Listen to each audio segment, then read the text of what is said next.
Ivo, welcome to the show. Thank you. I think you have to be welcoming me because we are filming this.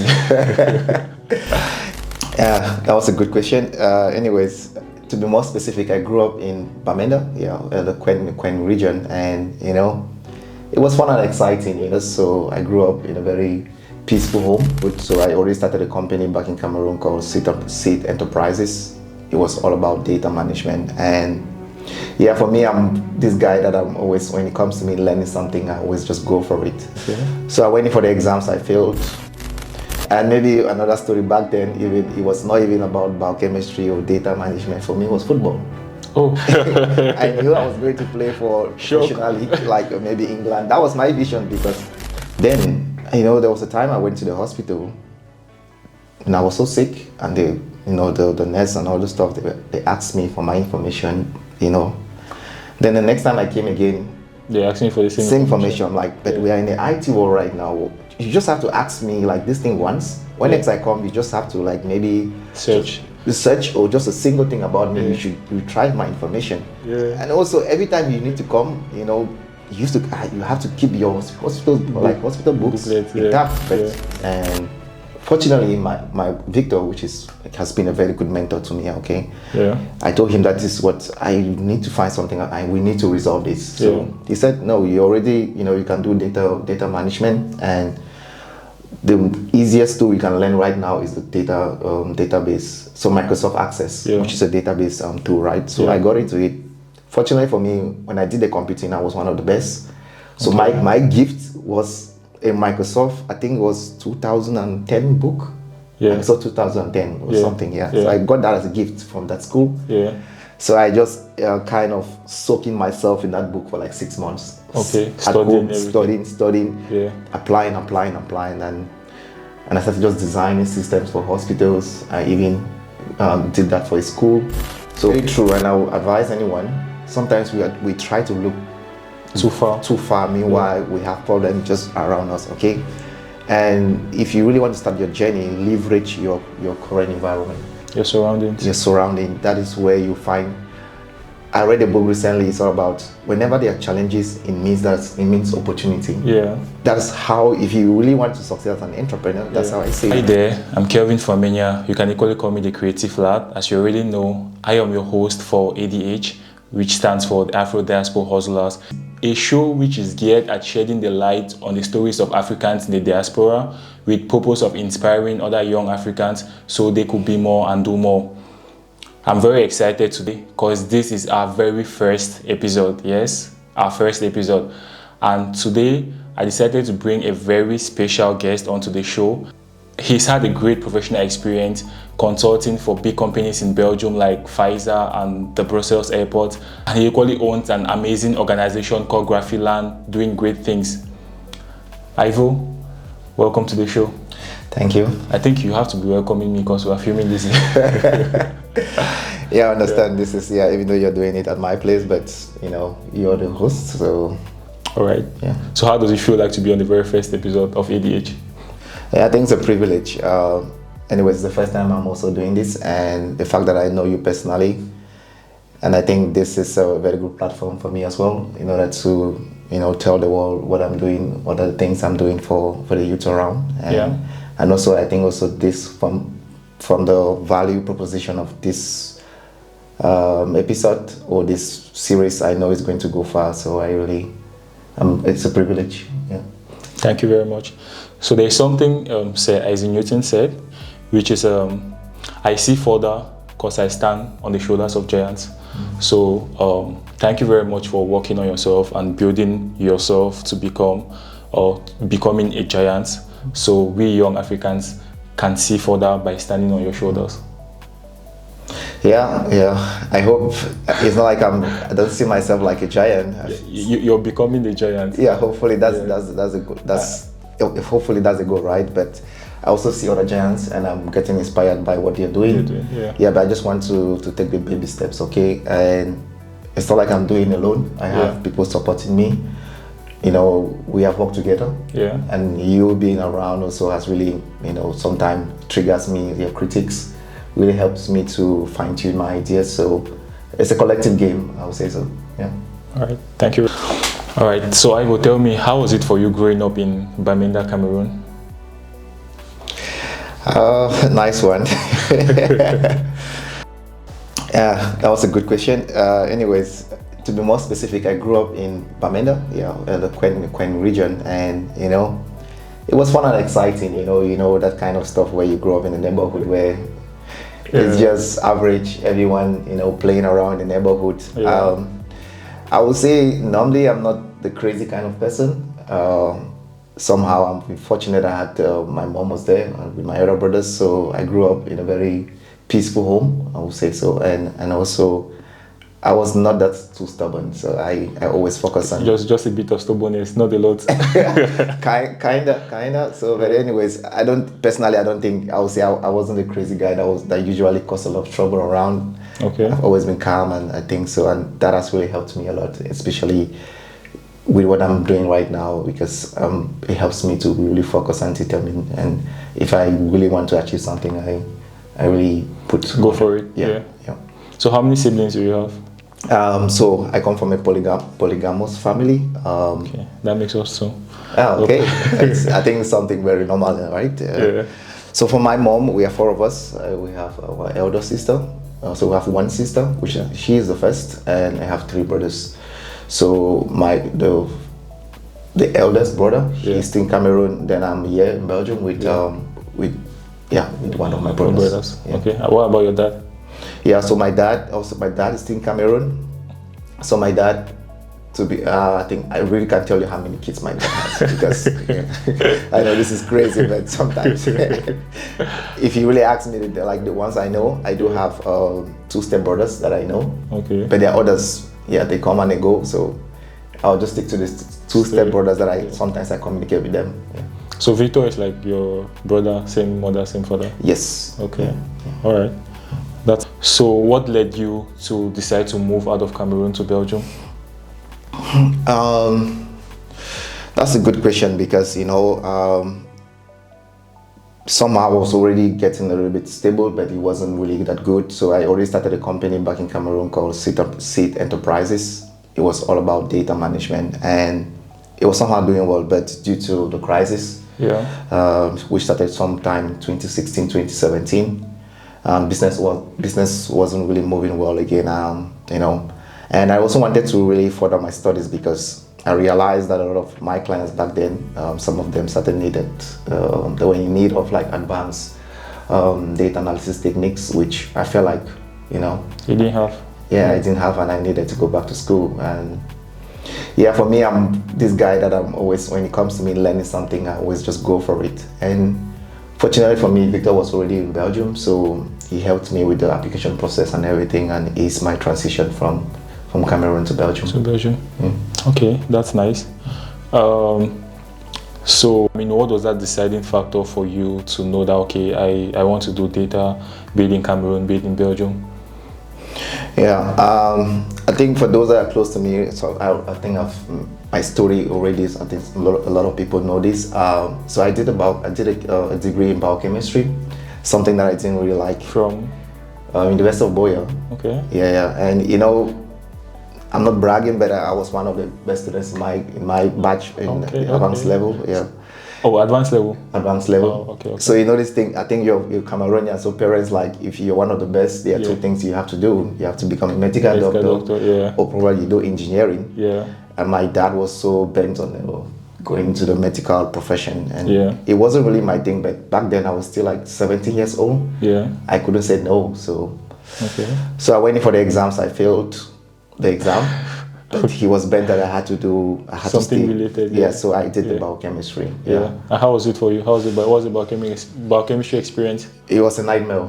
For me, it was really a nightmare, because back in high school, I was really struggling with biology. Okay. I didn't really like reading. I was someone that was good at mathematics, physics, because so computer science kind of thing. Back then, there was really no computer science. And strangely enough, computer wasn't my thing. If I tell you my story, people think, okay, maybe I started computer like a baby or something. No, but my computer story really started after my university studies. Okay. Yeah. So for somebody who's mathematical oriented. Yeah. But I think that also helped me because I think, you know, having that mathematical background or science background, it really helped me to like switch. So it was all about the passion. Do I need to learn this? Then I go for it. Yeah, so for me, university wasn't really biochemistry. It wasn't my thing, but yeah, but I did it. I finally got the degree. Yeah. And maybe another story back then, even it was not even about biochemistry or data management. For me, it was football. Oh. I knew I was going to play for professionally, like maybe England. That was my vision because towards my like the final year of university studies, I was playing for the university team. Okay, so you took part in the university games? No, unfortunately I did not participate, but I was part of the team, like the training and everything. But like the final selection to go for the games, I wasn't selected, but you know, doing the whole training and all the stuff, so I was involved. So I was really good at football, so that was what I had in mind. Like, so you thought you were going to be a bowler? Yeah. Even though I still do it now, but it's just more for fun. Just a casual thing. Yeah. Okay, so like where does data come in all of this? I mean, from biochemistry to soccer, like where did data find its place? Yeah. Okay. So when I got done from University of Boyle, that was in 2010. Obviously, I had to return home, right? So when I returned home, fortunately for me, I decided to take classes in computer. Computing. So I did Microsoft Excel and Access. So I got some skills from there, right? Just like a little bit of introduction about all of these things. Yeah. Then, there was a time I went to the hospital and I was so sick, and the nurse and all the stuff, they asked me for my information, Then the next time I came again, they asked me for the same information, but we are in the IT world right now. You just have to ask me like this thing once. When next I come, you just have to like maybe search or just a single thing about me. You try my information. Control F. Is this function F? I don't know. Some things I needed something like that, right? Yeah. And also every time you need to come, you have to keep your hospital books intact, but I never had hospital books. Data management. That was like me too. Every time I go to the hospital, I have to get a new booklet. I never carry a book twice to the hospital. Yeah, and I felt like the doctor is just doing his or her stuff without really having a history about me. Yeah. Which for me doesn't really make sense if you have to consult or act on you. Yeah. At least you're supposed to know some study your history. Yeah. Maybe you gave me paracetamol the last time, it didn't work. Yeah. So now at least you need to know that I took paracetamol and it didn't work, so you have to. Yeah. But so now they'll give you paracetamol again. So that was it, and that triggered me. I was like, I need to do something about this. And fortunately, my Victor, which has been a very good mentor to me. I told him that this is what I need to find something. We need to resolve this. So he said, no, you already you can do data management, and the easiest tool you can learn right now is the database. So Microsoft Access, which is a database tool, right? So I got into it. Fortunately for me, when I did the computing, I was one of the best. So my gift was a Microsoft, I think it was 2010 book. Yeah. So 2010 or something, So I got that as a gift from that school. Yeah. So I just kind of soaking myself in that book for like 6 months. Okay. Studying, applying, and I started just designing systems for hospitals. I even did that for a school. So while I was doing that, what did you use to design? Excel? And also Microsoft Access. Okay. Yeah, so Access. But I was also using Excel at one time. And maybe while I was doing that as well, I also got involved into teaching. Okay. Yeah, so I was teaching like part-time mathematics and physics in one of the schools in my neighborhood. For some reason, I'm someone that when I go somewhere, it's not about that thing. I just always look at challenges. You always try to add value. Add value. Yeah. So I also saw that they were having issues. Each time they have to send students away for school, for tuition. Yeah. The secretary or the financial secretary, they have a lot to do. They have to start doing manual calculations. I'm like, come on guys, this thing's supposed to be easy. Yeah. So from there I also started designing something for them. For the school. And the school was one of my first clients too. Okay, that's impressive. That's I mean, I think I've heard about stories where like people don't necessarily have to quit their jobs to become entrepreneurial. What's the word? So within your job you can be entrepreneurial, so you don't have to go start a business. Starting a business is not for everybody. So in what you're doing, you can still find problems within your 9 to 5 and fix things within the 9 to 5. You don't necessarily have to be like, oh, I want to be an entrepreneur and quit and go do something on the side. So that's like more like what you were doing. So where you are, you find a problem within the organization and then you fix it. That's very true, and I would advise anyone. Sometimes we try to look too far. Meanwhile, we have problems just around us. Okay, and if you really want to start your journey, leverage your current environment, your surroundings. Your surrounding. That is where you find. I read a book recently. It's all about whenever there are challenges, it means opportunity. Yeah, that's how. If you really want to succeed as an entrepreneur, that's how I see it. When I identify challenges, I see opportunity. Yeah. Okay, so is that the inspiration for the bio on LinkedIn? Yeah, I think so. You look at my bio on LinkedIn, like my biography on LinkedIn. Yeah, I'm using that story to also say a lot. Yeah. Not only to entrepreneurs, to also encourage anyone that wants to do like a transition or maybe upskill to something. It's possible because you see, I did a degree in biochemistry, but just because of my curiosity and my eager to learn,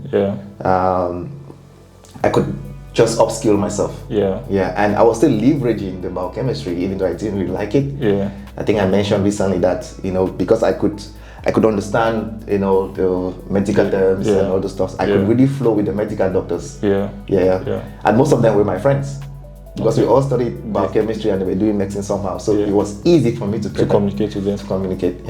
I mean, I think you're still referencing to what I think you don't.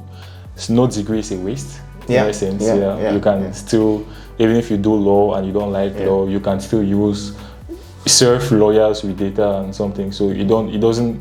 Some people feel like, oh, they've wasted 3 years studying something they don't like or they don't want. So what you're trying to say is, in essence, you can use your past degree and then kind of like create a connection or a linkage to what you want to be. Yeah, and for sure, nothing's a waste there. Nothing is a waste. You might not put it in practice immediately, but somehow in the future you can, and you can also leverage connections. In life, it's all about connections. Maybe the degree that you studied, the reason was just to meet someone that tomorrow you just say, oh, the fact that I knew at the university, you can give me an opportunity. That's the way I see life. Lessons. So leaving Cameroon to Belgium, like, what was your biggest culture shock when you got here? I think already, maybe my experience, we come from an environment where we are so sociable, right? Where you meet someone, you greet, and you expect salutation in return, and so for somehow, if I already have that vibe with you the first time, I just expect us to continue from there. But I was a time, when I came, I had to obviously rent the student house. So you meet someone in the kitchen, because we have this joint kitchen. It's not like in the University of Boya where you have your own kitchen, but you have like separate rooms, but we share the kitchen area. So you meet someone in the kitchen and you guys just say hi, you vibe and everything. So the next time you expect that if I meet you in the hallway or in the kitchen, we just vibe from there. I'm like, but the person acts like he doesn't know you. He doesn't know you, and so that was something very big for me as well. And also the first time I got onto the bus and to the train, like in Cameroon, when it's in the taxi, when you get to the taxi, you have to greet people. So sometimes when I'm on the bus or on the train, you greet someone, they'll be like, oh, do I know you? Do I know you kind of? So I think those things kind of really shocked me a lot, and even though in Hassel, University of Hassel, right? There were other Africans like me, but most of the time you mostly meet whites. So the cultural difference was really that. It wasn't easy, but with time, I'm trying as much as possible to adapt. But it's not easy, to be sincere. All right. So I think I kind of know, or I've interacted with, let's say more often than not, the professional side of you, the person who's into data and AI, and the CEO of Graffiland. So what was it like being Ivo out of these spaces? Oh yeah, social life, I think I already mention one thing. I really love playing football. Okay, football is it's something I love doing. When I'm there, I tend to forget about keep away the analytics. So I do that as well. I'm in a relationship. Yeah, okay. I do have my girlfriend, and she's based in the USA, and we started since from Cameroon. So that's how long? I think we are more than 10 years now. Oh, yeah. Because we started around 2012. Yeah. Oh my God. Okay, that's impressive. Please, how do you keep a 10 years relationship? I'm not a relationship doctor, but but I think it's all about just being truthful, okay, and also communication. You really need to learn how to communicate, especially your feelings, what you want, what you need, what you expect, and also listen carefully too, because it's not easy. I don't think I would say I have a formula. Like in maths, I can tell you formulas in maths that if you apply them meticulously, you get a certain output. Yeah. But it's all about understanding, and that chemistry. It's not a perfect relationship. We have gone through our own issues, ups and downs, but we are moving towards the right direction. Okay, so it's not about maths, it's about chemistry. Kind of, even though the chemistry, you still have the organic formulas that, we know those are static things, right? But it's all about, I keep learning every day, so that is one thing. Then apart from that too, I think I do love traveling a lot too. So the fact that I moved to Belgium and the fact that Belgium is in the EU, it has given me the opportunity to travel a lot. I love going places as well. You mean with your partner? Like I mentioned, she's not in Belgium, but she comes to visit me, and whenever she comes, we do try to go to places. Sometimes I do solo trips myself. Okay. Yeah, I just drive and I go to different places. Yeah. Okay. So describe Ivo in 5 words. Wow. That's a difficult one. Ivo in 5 words. Ivo is someone I wants to serve. Okay. So I just want to serve. To service. Yeah. Okay. I just want to serve people. Okay. Yeah. I don't know if that's more than 5. I just want to serve people. But that's me. So I think like service is 1 word. That's what I mean. So I will service. Service. Service.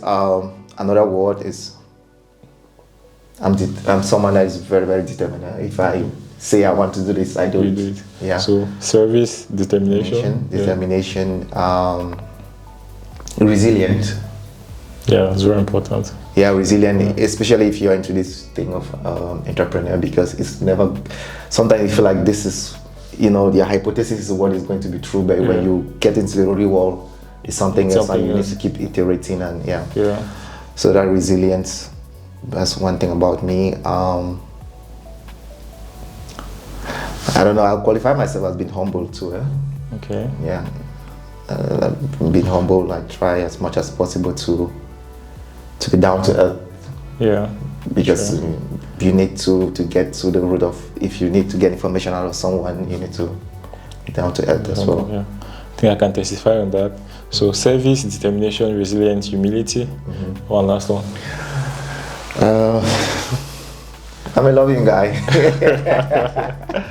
You lover boy. Yeah, I'm not like the guy that you probably see on Facebook, on TikTok, and all those stuff. No, I'm not that type of person. No. Okay. I'm reading a book. I'll categorize myself as maybe like I want to be like a local hero. Yeah. Yeah, not that person that is always out there, but just a hero to people, to like a common man. I think Robin Sharma calls that the leader without a title. Yeah. I don't know, maybe like that. Yeah. So you don't want to be like, oh, I'm helping you because I'm the CEO. I'm just helping you out of shared will and Yeah, that is it, because the number of people I talk to, like on LinkedIn, I don't even know them. Yeah. If you ask me a question, I just tell you. I don't hesitate. Okay. I just believe in giving out information. All right. Because the more I give, the more I receive somehow. Yeah. And that has always been my trick. Yeah. Even in high school, if you ask my friends, you're always teaching people. Yeah. I'll force you. I'll really come to you and say I want to teach you. Teach you something. Because when I teach 1, 2, 3, I've already learned something. Yeah. And Adam Grant, the psychologist, if you cannot learn, if you don't know, teach people, and then you must know. Like that's a pathway to mastery. Okay. That's good. A great psychological trick. So you have studied in 4 universities, 2 universities in Cameroon, University of Boya, Catholic University of Bamenda, University of Hasselt, and Université Libre de Bruxelles.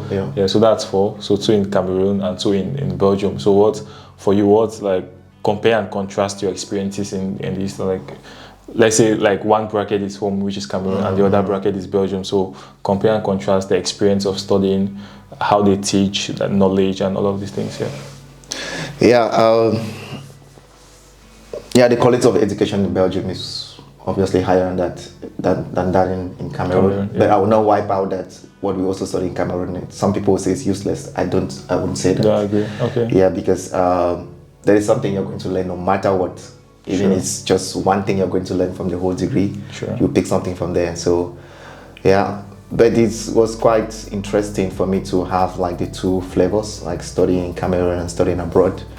And one thing I really realized that studying abroad is, especially like in Hasselt, it was more like how to have like teamwork, communicate. They really force you to work presentations, work with people from different parts of the world, character traits and all of those things. And those are things that I think it was lacking. Funny enough, I think I hate that part of that school though. Sincerely. Sincerely, because sometimes I've had a group which was, I think, amazing, great. I've had groups that I'm like, oh my god, just let this course come to an end, like very fast. But then it's in real life, it's true that like in your job experience, you don't know who you're going to work with. Like sometimes, but then sometimes it's really aching. Like I do understand. I've been there too, right? Especially when I moved to Hasselt, people don't know you, and you know, some of the projects they will randomly just say, okay, you have randomly to pick people. Randomly pick people, and you belong to a group. For others, you guys have to decide. So there was now, okay, if you were good, people will fight you, like, okay, please work with you. Please come to me and come be in my group, because But for me, realistically, it was good because the way I operate. I don't categorize myself as let's say very, very intelligent or someone with a very high IQ. I would just like teamwork. So having been in that milieu really helped me a lot, and I love teamwork a lot. I love talking to people. I love communicating. I love just sharing ideas. That's the way I really operate. Even though sometimes I do have my solo time. I need to focus too, but I just love being in that environment. Around people. So what did you study at the University of Hasselt? So when I moved to University of Hasselt was a master's in biostatistics. So I think there's a very big challenge that most, let's say, African diasporans we face, because, like, but I mean, talking to students, you know, studying is the easiest route to traveling or to migrating. So a lot of people do that, and you know, sometimes you leave home, and then like a lot of people home now depend on you. And then you have your studies, and then you have to work, and I mean, if you have to get a good job tomorrow, your results or getting the good job depends on your results. But then you still have to find a way to work, not only to take care of yourself, but then your family back home. So how do you find the balance of, you know, working and studying and other commitments to ensure that you don't miss out on anyone? Okay, but anyways, I think it would depend on the scenario, right? Because people live with different financial obligations. Some people come here with no debt. Some people come here with so much, and the pressure back home is really high. So I think I do understand if some people really have to get themselves involved in those jobs and maybe somehow, in quotes, put school behind the scene. But in my situation, I also left back home with some loans, and you know, I had to do something in order to help my parents repay those loans. But for me, I also knew that you know, I can't really focus on the loans and just forget about my school. Yeah. Because I knew that was what I needed. Brought me to Belgium, and that's what I think I would need in order to transition from the student status into the professional life. And also my situation was a little bit different as well, because I came here, my brother was already here, and I know people that came here with no one. So his presence was already a good factor for me, because I saw him. By the time I came, he was already working, and it was a motivating factor for me to focus on my school, because at least I have someone that I can testify that, if you're serious with your education, you can get something going for yourself. So it depends. So, but that notwithstanding, I would say, okay, if you're here in Belgium, okay, or wherever you're studying, it's not about focusing on the studies, okay?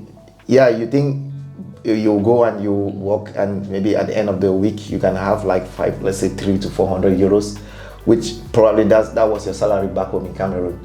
Yeah. But if you look at the long term, that is not sustainable, because that it's kind of really, it's stressful. I won't lie to you that doing the unskilled jobs, it's very, very stressful, and it's not a good strategy to think you can do that for a long period of time. It's not sustainable. It's not sustainable at all. Anyways, for me, that's what I think. So I'll say, find the right balance. Okay. Find the right balance, and stop listening to people that say school doesn't pay, all those kind of stuff, because some of our brothers and sisters that came before us, since they didn't succeed, they'll tell you you're wasting your time going to school. So stop listening to those guys. Things are changing. I do understand that maybe before it was very, very difficult to penetrate the professional market in Belgium and in Europe in general, but things are changing. The demand is increasing, and also you need to be strategic. It's not because you came here and you're doing a master's in X, back home you will be like, hey, if I change my master's, people will start laughing at me that, because of that. Also strategize well. If you think your master's is not going to land you a job, and there's another master's you think it's going to give you the skills that are needed in the job market, go in for that master's, switch and get your master's. So then also, like I mentioned, have the right balance. Look at the long term, don't look at the short term. Okay. The long term is very, very important. I mentioned to you that when you asked me about my hobbies, I said now I can travel. Okay, when I got my job, it now enabled me to travel the way I wanted, because I have a company card, they gave me a fuel card, I have holidays that have been paid. And that's not going to happen in an, let's say, unskilled student. It's not job. going to. If you're not doing the hours, you don't get paid, and you don't have holidays. Exactly. So I think it's all about focusing on the long term. It's very, very important. Back home, because I know guys that came, worked, had the money, went back home and invested. It's still a strategy. At the end of the day, what do we want? We want to make a living, right? Some people will make a living in professional world. Some people will go in the business side of it. So at least have a strategy. Your own strategy was, doing more like school academic stuff, and then looking at the job market to see what skills you needed, and then making sure you got those skills to be able to, prepare yourself for the opportunity, more or less. Okay. Because it's when you have a strategy, then you have a plan of action. So I had my strategy for me. Okay, I need to get the skills. I need to get into the professional world. Then it was a plan of action. Okay, you get your masters, you get the skills that are needed, that is of high demand in the job market, and also there were other action plans. Get notified. I was on LinkedIn pushing. I know there are others doing the same masters. So for me, having a master's degree wasn't really a competitive factor. So I knew, okay, I needed something more than that. So that's why before I would get involved into certifications, I did a lot of personal projects on my own, those stuff, pushing myself on LinkedIn, networking with people, just making myself visible. Okay. That was my strategy, and it worked out for me. So managing school, and then managing having to work, how did that pull up for you?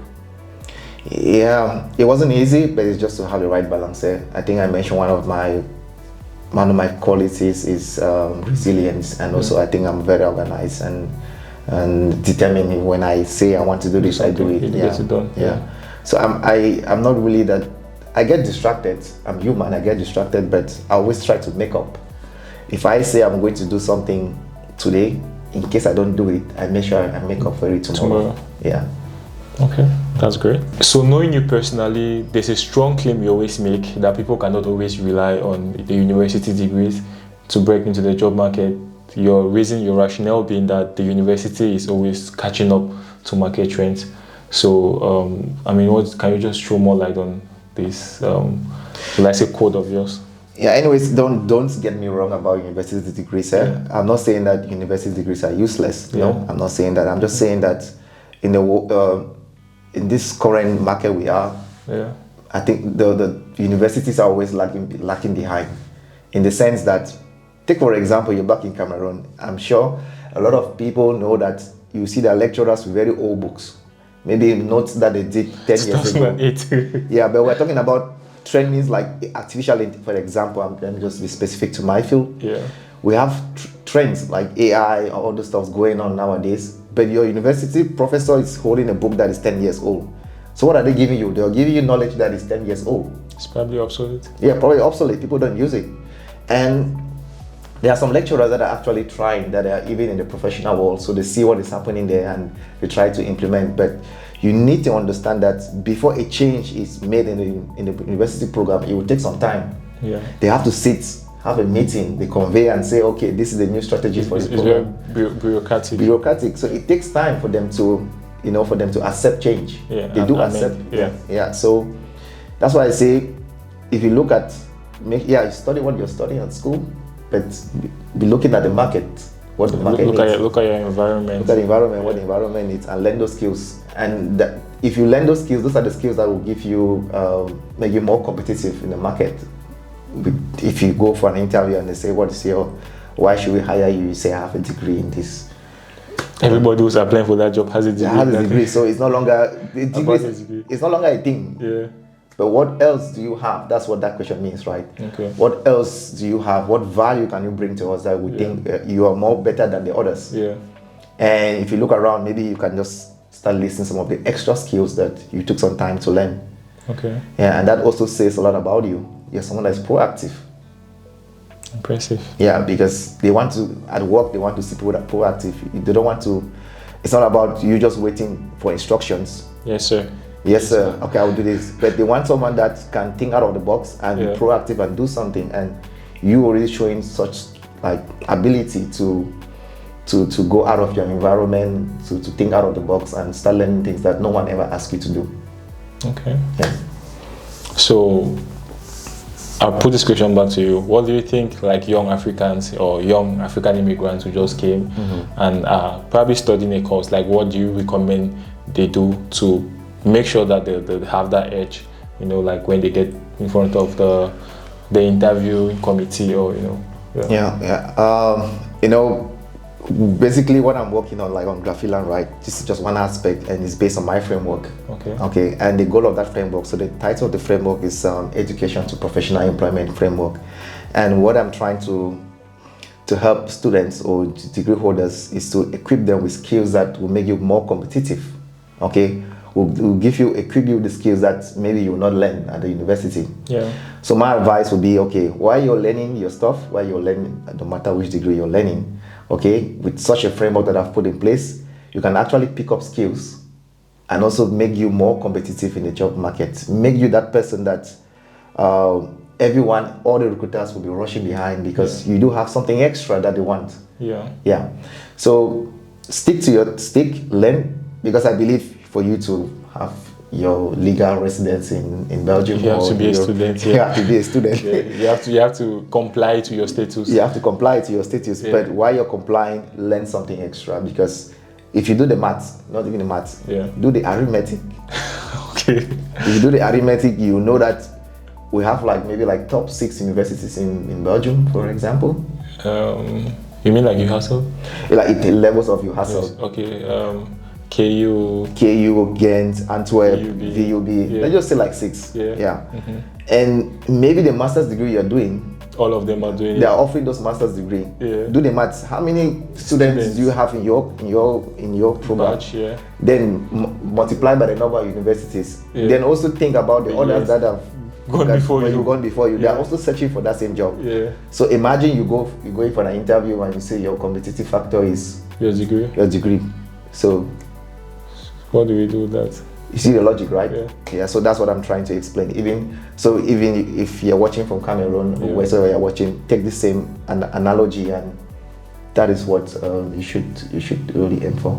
Okay. So there's a popular organizational psychologist called Adam Grant, and one of the ways he says one of the ways of learning is by getting your hands into not being scared of making mistakes, and so just do. You learn better when you do. So let's say we're going to get into your framework eventually, but then bringing this into your framework, which is like learn extra skills. Doing makes you learn better. So how do you inculcate the doing part in your learning process? So I always tell people, most people that come to me, especially I receive students like for data analysis and this stuff, because that is it's obvious, right? So I tell them, even if you write one line of code, post it somewhere, publish it. That one line of code, that's what someone just needs to confirm that you're good. Okay. You don't need to come up with something so shiny and before you think you can really convince someone. Okay. Yeah. It's a lot of wisdom. Yeah. I'm learning a lot of this. It made me feel like I have, they say wisdom, you need to have something like white hair before.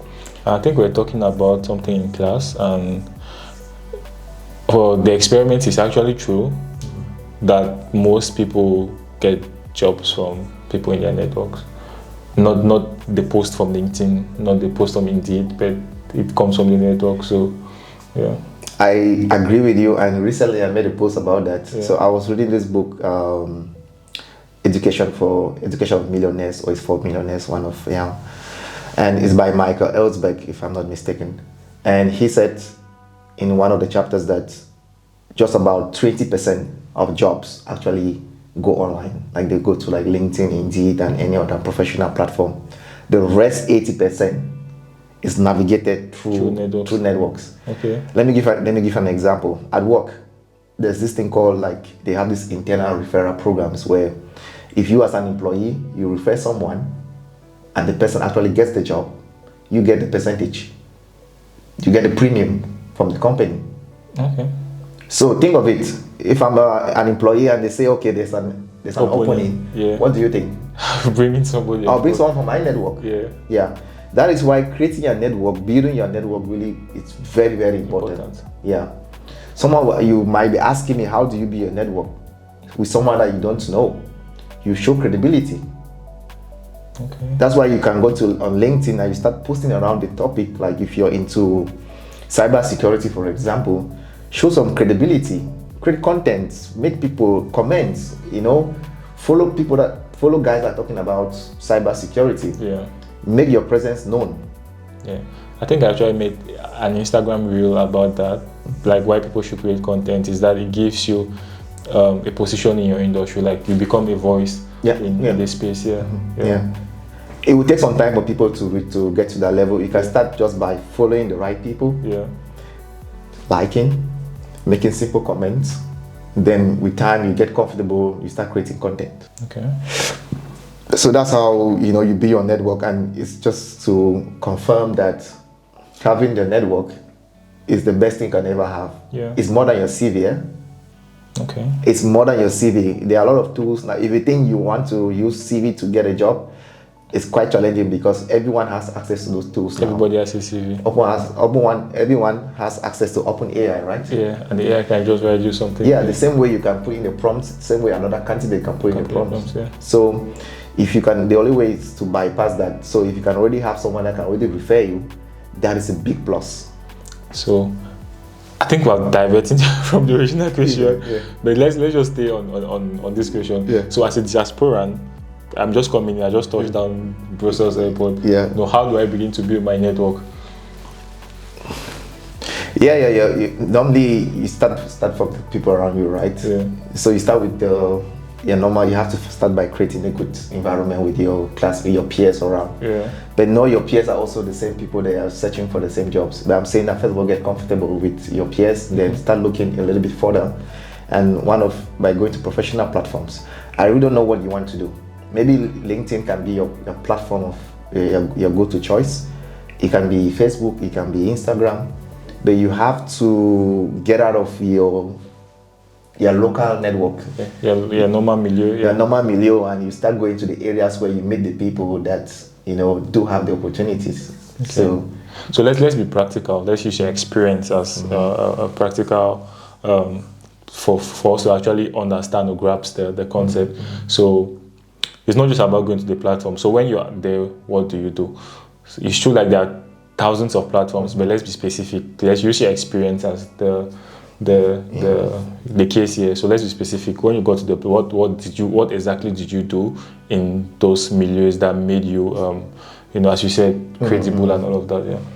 I think in the phase 5 of my framework, I really elaborated, especially to be more specific, LinkedIn, because the goal is to help people to get professional jobs. So I see LinkedIn as the go-to choice for this scenario, right? Yeah.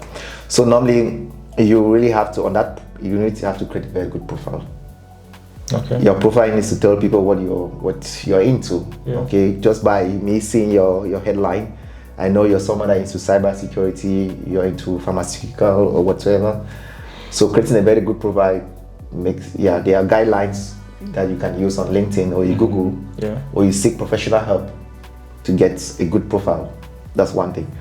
Next, you need to engage, or you follow people around, like follow topics, so that most of the time your feed will be things around your milieu, right? You can start just reposting, just get comfortable reposting, you know, liking, commenting.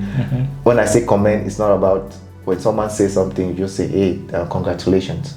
It's a good comment, but you need to take it a little bit further. More intentional, and try to either agree or politely disagree, you know, but it should be polite. Then you also start creating network. There are some that you can just go and because I know you from somewhere, I send your request, but also make your request a little bit tailored, especially if you're reaching out to someone neutral. Maybe you have been seeing this guy posting something around AI, and you're interested in connecting. You're not just clicking on send a request, at least tell us something. Okay, I've been seeing you posting a lot about AI, and I really love your content, and I would love to keep in touch with you or connect with you. So that makes it personal, tailored, so the person knows that it wasn't a random message. It was not just a copy and paste thing. You actually deliberately crafted this message. And the fact that maybe you keep liking or commenting on someone's post, they are also taking notes. So the day you come to connect, he knows you. Yeah, you have already you've broken the barrier. So it's easy for you to connect. And then you move to the next level where you start creating content. Okay, you mentioned that creating content already sets you apart. Okay, people see you like someone with credibility. This is someone I can always reach out to for this topic. I know it's quite challenging for some people, but start from somewhere. Always start from your comfort zone. There's always something you can post. Even if it's just your school assignment. Okay, that's true. All right, so let's talk about somebody who has no experience, like 100% student. I have no experience. How do you craft such a platform that is quite professional, you know? You start from there, right? You just let people know that, okay, you're fresh out of school. You don't need to lie about things. You're fresh out of school. It's been normal that you don't have experience, right? So why fake things? You're fresh out of school. You're here on this platform because you want to network, and you're also looking to get into your professional world and gain the experience. Same thing in the framework. I also explain how you can gain experience. There are other platforms that you can go and do projects. There are open topics, open questions, open projects that you can go just, read the instructions, execute. At the end of the day, that is what you do at work. So just going there and doing those projects, then posting them. Make sure you publish. I always tell people, publish your projects. It will make no sense for you to do your project and leave it on your laptop. Publish the project so that people are aware. Create awareness. Create awareness of what there's something. I don't know. I was listening to Steve Harris. Well, he's a Nigerian growth business speaker kind of thing, but he was referring to the Bible. So literally, there's this phrase where you don't light a candle and then you put it under the table. You have to place that candle on top of the table so you can illuminate the room. So more or less, whatever you do, whatever candle you're lighting up, don't keep it underneath the table, but then place it above on the table so it could illuminate a lot of. So literally, speaking about what you do, that's how you sell literally. Yeah, you need to learn how be to loud. Yeah, you need to learn how to communicate. And unfortunately, I think what is killing us, especially Africans, is because for somehow we don't know how to express ourselves. We don't communicate our opinions. Sometimes we're always shy. We think, okay, we are not intelligent. We're not good enough. Yeah. Meanwhile, when you get into the real world, you realize that you're capable of doing a lot of things. Yeah. Sometimes a lot of people think the professional world is something magical. That's why you see there's even a job. There's like a job description. You just say, I'm not even qualified. But meanwhile, when you go, I think you and I were laughing before this show, right? Yeah. That a lot of guys that are working at Google, most of the thing they do is just sending emails. They get paid to send emails and attend and schedule meetings. And creating meetings. At one point in my career, that's what I was also doing at work. Send out emails. Go to teams. Organize meetings for people. And at the end of the day, you see me, okay, I have a very big title. Yeah. With a company car. But I'm a data scientist. Okay. Yeah. So sometimes you get scared. It's all about, first of all, just penetrating. You see that you just need just the minimum skills in order to get in. Yeah, but I think I actually heard somewhere that somebody said that most jobs or most job requirements, like it's quite unrealistic, that most of the candidates don't meet up to 100% of the requirements.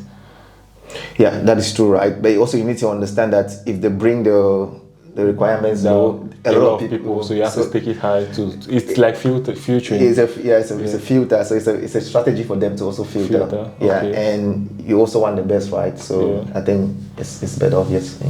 Okay, so anyways, back to the point of communicating. I want to make like some company illustration. So there's a story of the Samsung versus HTC thing. So Samsung is at that time HTC was way better than Samsung. But then Samsung was making phones that were exploding in the market with people, but then they were very loud about their products. So they made some way more noise. They were not as brilliant as HTC, but then they were louder, so they made a lot of noise. We do this and stuff. But then HTC was in quotes quietly brilliant, and that's why Samsung has had to improve over time, and then being able to literally kick HTC out of the marketplace. So you just have to be, even if you're not the best or you're not where you have to be yet, don't wait till you're at that position before you start selling yourself out. Yeah, and I will say this, one of the best skills you can ever have is learn how to market and sell yourself. Okay. No matter your brilliance, forget about that thing. Brilliance without getting into the market or putting your brilliance or using your brilliance to help people, to serve someone, makes no sense. Okay. At the end of the day, you want to use your brilliance, your skills, or your intelligence in order to create an impact. So you don't have to be perfect before you start out? You don't have to. Okay. Yeah, it's for me, just learn how to market and sell yourself. So any recommendation or tools with which books, anything that you feel like it's going to help the young African diaspora to be able to sell himself? Of course, there's normally a confidence issue. We have always been programmed as black people to we are not as good as the others. So what tools do you think you could help these people, black women, black young men, to be able to put themselves out there? Yeah, but I think generally I would say we should learn how to read books, because I realized a lot of my peers don't read books. Okay. And recently I started just reading, and there's a lot I'm learning from reading these books. And if you're not the type that loves to read books, there are audio versions, right? There are podcasts. Yeah, sure. I do a lot of podcasts, and one recommendation that I'll give to, I know I'm not in the place to be giving recommendations like that, but one recommendation that I'll give is listening to podcasts is very easy, because most of us do work that do not require any cognitive ability. Like student jobs, you're either cleaning somebody's house, cleaning a hotel, washing dishes or something, picking some bottles or something. It doesn't require any cognitive ability. most of them let you use your AirPods. Most of us have AirPods and something. So just plug in your AirPods, go to this podcast and listen. You spend 5 hours, 4 hours, 10 hours working somewhere in a day. Just imagine that you're listening to podcasts just for 4 hours or 3 hours every shift of yours. The amount of knowledge you're going to learn. That's my best tool that for me that I use to learn. I make sure that I read like something a month, but then I think my listening is like 10x what I read, because I'm always on the move. You're either cycling, you're either on the bus, you're either so. And let's say if having a book is not very practical in these situations, but then listening to a podcast is it's the best way. Yeah, that's a good strategy, and I wish I did that before. But anyways, it's never too late to learn, right? That's why for me, just 1 year plus now, I think I've covered more than 10 books or more than just reading. And I'm also when I'm driving, I listen to podcasts, I listen to audiobooks as well. Yeah. But naturally, I'm someone that always just love having nothing on my hand. And I just love, highlighting. And sometimes there's something, I go back and I go read back those. to it. Yeah. So I will say I study. Yeah. Okay, you don't read, you study. I study. Okay. Because I always love to give back. So when I study something, you see, okay, for me to give back. Yeah. It's because what I've studied, I want to share with someone. Yeah. Anyways, it's the same. You can call it reading or studying. But especially books that I know it's helping me to achieve my objectives. I study them. Yeah. Okay. So you go back and a good number of times. You don't just read and. Yeah. Sometimes I go back. Sometimes I listen to the audio version and it's quite good. I get the hard copy. And you read it. I read. Yeah. Oh, okay. Well, I think that's something I don't do. Once I'm done. I think it all depends. You just have to understand yourself, right? If you're someone that listens and you can retain, then fine. If you're someone that needs to reread something 10 times, you read it 10 times. Okay, yeah. Know yourself, yeah. That's cool. Thank you very much for watching the very first episode of the Afro Diaspo Hustler. That was Ivo Mbi KUBAM, data and AI expert and equally the co-founder and CEO of Graffiland. Please do well to check out their website at www.graffiland.com. You can equally follow them on their social media platforms, that is Instagram, TikTok, Facebook, and LinkedIn. Ivo is equally very active on LinkedIn, so please do well to connect with him over there. And as usual, give this video a thumbs up, subscribe to the channel and smash the notification bell.